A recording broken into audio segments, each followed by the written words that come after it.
Hi everybody, Tim Hughes here. I'm the CEO and co-founder of DLA Ignite. With me today I've got Rebecca Homkes, and what we're going to be doing is talking about her book, Survive, Reset and Thrive, Leading Breakthrough Growth in Volatile Times. Rebecca, where can people find you? Thanks so much, Tim, first of all, for having me. They can find me directly at RebeccaHomkes.com or the book website, SurviveResetThrive.com. Wow, what a book! Yeah. I'm, Well, I'm I just delighted mean, that you got a I'm, chance to read it. Yes. I'm. It is a great book. Thank you. And I really enjoyed it. I mean, for me, it's kind of like up there with In Search of Excellence and From Good to Great and things like that. I mean, is a great leadership book. Thank you, Tim. Yeah. It's and it's not full of the cliches that you normally expect in leadership books. No, I try to avoid all those. I work with entrepreneurs trying to get stuff done in crazy times. So you've got to cut right to it and give them the truth. Yeah. Because I read one recently, which was like all of the examples were all of the case studies that you get in an MBA. But you've not used. I don't think. I think all of the examples that you used were fresh ones. It was just awesome. So let's get in. And what was the inspiration behind the book? Yeah, what's funny about this book is a lot of the frameworks and the tools and the playbooks, Tim, I've been using for 15 years and doing it directly with companies, right? But what happened after COVID was it really started to crystallize the framework, because what really struck me in 2020 was conversations, first of all, here in the UK were very similar to we had in 2016 with Brexit or 2022 with the Russia-Ukraine war, is you would be speaking to CEOs and they would have the same conversation. They would say, why me? Why now? Right? I had such a great strategy. I'd finally built the team, engagement was high, and now I've got a crisis. It's not fair. And it struck me, if we want to call ourselves entrepreneurs, you need to be able to grow a company through every time, not just the good times, but also not just the bad times. And second, why are we letting the market conditions dictate whether or not it's a great time to grow? And let's build a playbook that builds this robust growth through everything. You got to stabilize because the market's going to throw shocks at you, reset and change, which is a critical element, and then go back to being a thrive company again. So it was having conversations with companies during that kind of tumultuous period of 2020 and then in the several years since then. Yeah, and there's a lot of books that kind of tell you what you're going to do is if you do all of these things, you're going to be great. Yes. But I think that you're far more honest in terms of saying that it's not a case of just doing the same thing you're doing or trying to do the same thing you're doing but better. So just talk us through again, because you'd call the book Survive, Reset and Thrive. Explain to us what you mean by that.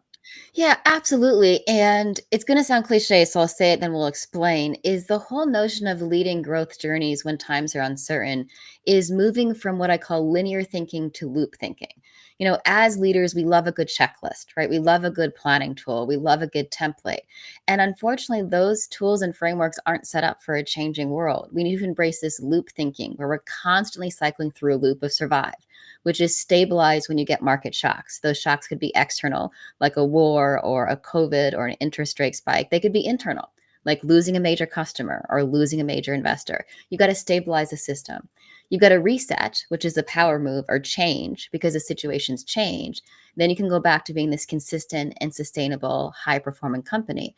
And the trap a lot of organizations make is they see two dimensions: survive and thrive. So we got to get through the recession or the downturn and then go back to thriving again.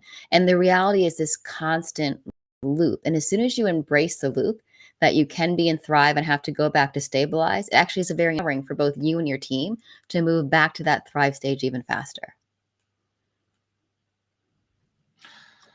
You talk about survive is about there's a certain amount of proactive stabilization Yes. of the organization. Talk us through that. Absolutely. Good survive is proactive survive. I don't use the R word, which means recession, but we won't use it again because, again, that's looking for an excuse of why things aren't going well. Great thrive organizations have this robustness. They're always set up to thrive. And I think of it like taking it a punch. We can't stop the market from punching us, but we can get better and better at taking them. And so you do proactive survive by getting your basics in place, which I call the 4 C's, or cash, cost, customers, and communication. But there's nothing strategic about the basics. You also have to have these power moves in play, like being able to quickly repurpose and partner when there's a change in the system, like really leaning into learning velocity, not just being quote unquote customer centric, but building deep moats around your customer. And organizations that employ not just to survive basics, but these power moves, when there are system shocks, they move out of that phase more quickly than everyone else. And if you've ever been in kind of a murky gray or downturn period and looked around and see a couple companies that already seem to be thriving, that's why, because they already had all of this in place. They could quickly restabilize, reset, and then they're back to thrive while everyone else is still scrambling. Yeah, I mean, every company says they're customer focused. Everyone does. Very few are. And Yes. when you ask them what that means, it's usually something about they'll talk about something to do with how they sell. It's like selling has nothing to do with being customer focused. Yes. It's the opposite of customer focus. Customer, if you can't put in your customers' words why you matter to them and you put it in your words, you're not customer focused. And Yeah. there's real power in being able to do that. And frankly, Tim, we've lost the customer in strategy. We have 5,000 strategy template planning tools. Most of them are completely devoid of insights and the customer. I am desperately begging organizations to put their customer back into their strategy, especially if they want to lead a growth journey. Yes, we could go on talking about that.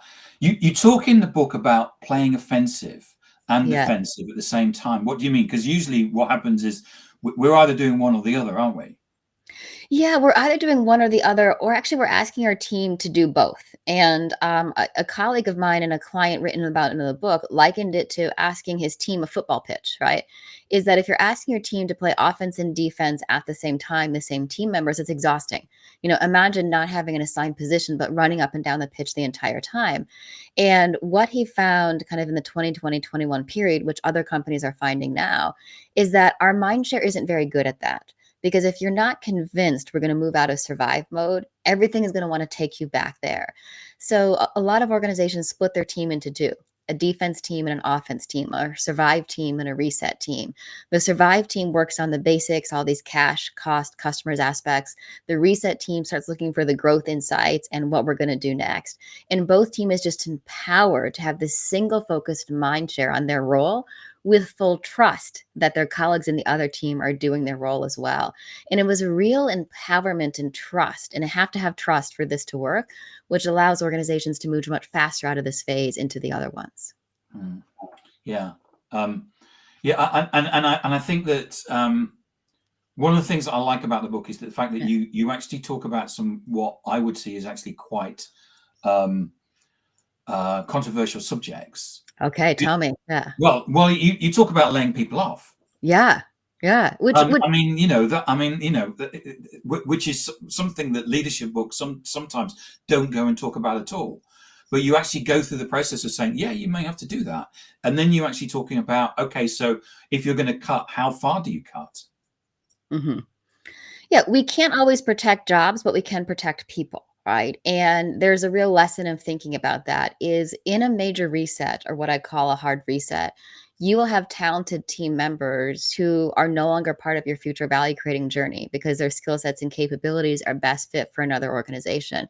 Your role as a leader is to repurpose them and help them on their next journey and make sure your organization is fit for the purpose that it currently has right now. And we have many models of organizations who have done this very well. We have a lot of models of organizations who are not doing this very well. But bringing everyone on the team with you, I often say to leaders, and it's going to sound harsh, if you have patience on the people, you have patience on the results, right? So if we're always waiting those couple more months, you're by default sharing with your team, I'm also patient on the results. And if you're impatient about the growth results, then we need to be similarly impatient once we've made some decisions on the team members. And I push it as far as to say, if you're really serious about a breakthrough growth journey, which not everyone is nor should be, then consider hiring only two types of roles. What I call a very specific tour of duty. Like this individual is going to come in for a very specific skill set. Maybe it could be building our AI foundation, could be getting our CRM in place, or someone who's repurposable. So as we repurpose how we create value, this organization can. And if you can't put a team member into one of those two camps, really question what role they might have on your growth team going forward. Yeah, I think that quite often we still kind of hark back to the jobs for life when we take people Yes. on, rather than necessarily thinking that the person is going to come in and do a particular role. And it may be that what we're going to do is we're going to train them up to leave. I mean, they will leave of their own natural accord. It's done in sports. Absolutely. Yeah. And, Netflix wrote this playbook over a decade ago when they said, we're not a family, right? And we're not going to pride ourselves on being a family. We're a sports team. We will take care of each other, cheer each other on, support, build a capability. But times certain players need to go to another team. And again, I want to emphasize this is not to be heartless. And there's many examples in America right now where this is being done horribly. But this is about being very honest with your team and the capability that you need, and then taking care of people who no longer need to be part of your team. So let's talk about reset. Yes. So we've talked about survive. So what do you mean by reset? And you also talk about the right to win. What do you mean by that? Yes. Reset means change. And reset is a big, bold, powerful word if you let it be. And what's funny, Tim, is something CEOs often ask me is they say, we'd love to do Survive, Reset, Thrive, love the book. However, do you mind if we don't use the word reset? Could we call it something softer or lighter? Because we don't want to scare the team. Let's call it like a reframe or a revisit. And I often joke, like reglance over, right? It's like, no, call it what it is, right? We set strategies in a changing world. The weird thing about strategy is you're signing up for a 3-year commitment on the day you know the least about the world. Think about that, right? 2 weeks in, we already know more. We are setting these things up and we know they're going to change. So let's start with that mentality. And when the situation changes, we change how we're doing it. So reset means change. And one of the most powerful pieces of your reset is a really harsh look at your right to win. A lot of strategies talk about right to win, the whole like playing to win. We've gotten super, super lazy about this. If you think about having a right to win, there's only 3 ways. You as an organization have something others don't. You as an organization can do things others cannot, or you can build a moat or fences around your advantage. And that's really tough if you think about it. What truly does my company have others don't? Or what can I do that others can't? Or do I actually know how to build moats? And what I'm seeing, Tim, is A, again, we're lazy about it. B, we articulate the same stuff, engaged team, X years of experience, customer centric. But the scariest thing is right to win changes a lot faster than it used to. You might be able to build competitive advantage that lasted for a decade. Now you sometimes don't even get a strategy cycle. And we're seeing this in the world around us from some of these AI model competitors. It's incredibly difficult to build moats in today's world. And so you should be super focused on how you're going to do it as an organization. Yeah, and we've been seeing it for the last 10 years with software as a service, where Absolutely. in effect products are being built and they expect to sell it and then actually to be replaced by the competition. It's a Absolutely. And we saw how difficult it was to build moats in that industry. First, having a SaaS model was moats. That quickly became repeated away. And the more frictionless you make your service, the more easy it is for someone to replace you with another one that comes in next. You talk about insight and action. So how do we move from insight to action? So you take these critical insights from the strategy, right? And so that's your critical beliefs, your right to win, and then the finish line, right? Finish lines still matter. We might be facing a lot of uncertainty and volatility in certain industries, but growth strategies still need a finish line to align the team on where we're going. And from those, articulate to that short list of top priorities. Now, most organizations claim they have a short list of objectives. What they really have is 5 objectives with 5 subpoints, each of which have 10 index bullet points in, each of which have 5 KPIs under that, and then their OKR dashboard tracker, right? We've seen all of these things. Growth is about being ruthlessly prioritizing just a few things, but there's a catch.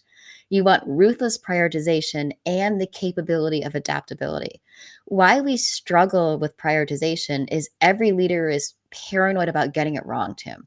They're concerned that he or she is finally going to give that short list of priorities and they left out one of those big insights. So we keep adding more and more things in to kind of cover our ground. That's not breakthrough growth. Growth is saying these are the 3 to 5 key priorities that will really lead this growth journey based on our current beliefs, but we're going to be stress testing those beliefs. And by the way, if we need to change, we're going to drop one of those and replace it with something else. So it's prioritization with adaptability. You need that 1-2 punch, not just one or the other. Yeah, it was interesting how you were talking about, and all the way through the book, you're kind of saying it's not about either or, it's both. Yes, yes. You're breaking a lot of tensions, right? High growth is about breaking tensions. High alignment and adaptability work together. Prioritization and the capability to change work together. We need to stop thinking I can do X or I can do Y. It's when you put them together and break that tension, that's when the real order of magnitude value creation gains happen. Mm. So you talk in the book again, another one of these things where you've got destinations and directions. Talk to Yes. us about that.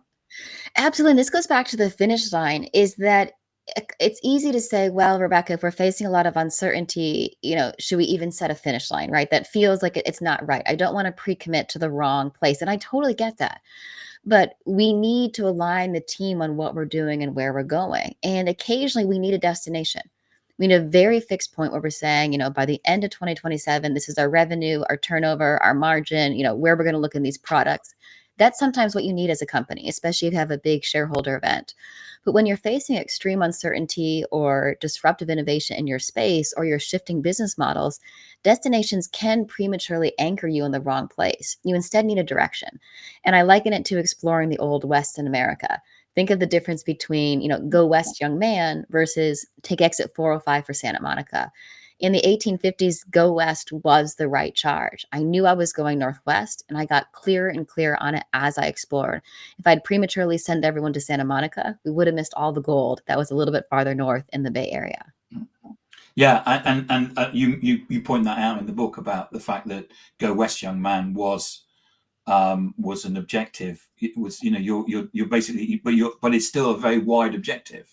And I got, as we executed and as we learned, or as we explored in the 1800s, as we explored or learned, we got clearer and tighter about what we were trying to do and what it would take. So you don't keep these directions forever. As you execute and learn, you get closer to these destinations.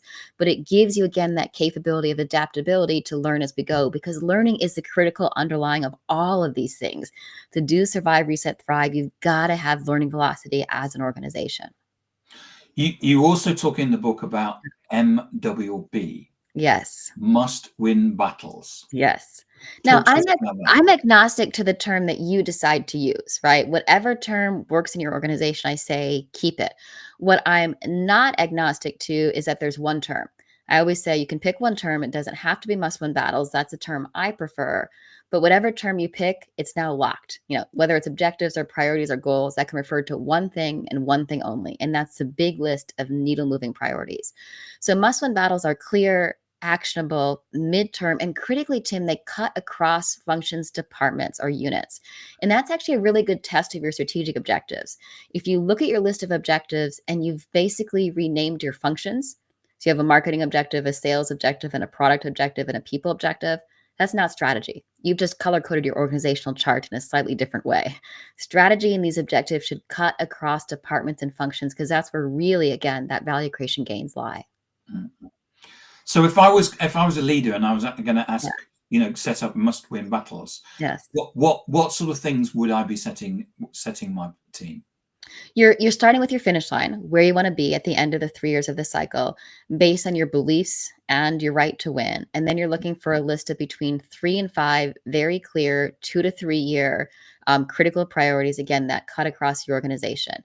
They should be directly linked to value creation, right? Which obviously is touching a customer or dramatically increasing productivity or efficiency, and true needle movers. If you go back to the notion of must wins, what are those big hills on the field versus just the everyday marching?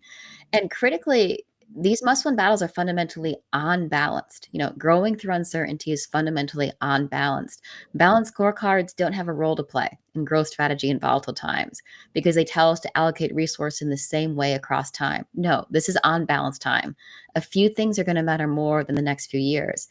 And let me just say, Tim, this is a struggle. And part of the reason it's hard to truly set must win battles is we're worried about fairness. And we want every team or function or department to see themselves in the strategy. We've got to break that tension. As leaders, we need to be able to communicate all of our employees are equally valued. But when it comes to strategy, just a few things matter more than other things at different points in time. Rebecca, thank you so much for coming on and talking about your book. Survive, Reset, Thrive, Leading Breakthrough Growth Strategy in Volatile Times. It's a fantastic book. Thank you, Tim. And if I was going to buy one, where can I get one from? So anywhere that you buy books, so amazon.co.uk or amazon.com, or if you go to surviveresetthrive.com, I'll link you to other places to buy it as well. Okay. And where can we find you? And again, you can find me at RebeccaHomkes.com or surviveresetthrive.com. Excellent. Rebecca, thank you so much for coming on, and thank you so much for writing the book. It's a fantastic leadership book. I'm, as you can tell, I'm really impressed with it. I was quite wowed about it. Thank you. Thank you, Tim. I really appreciate it.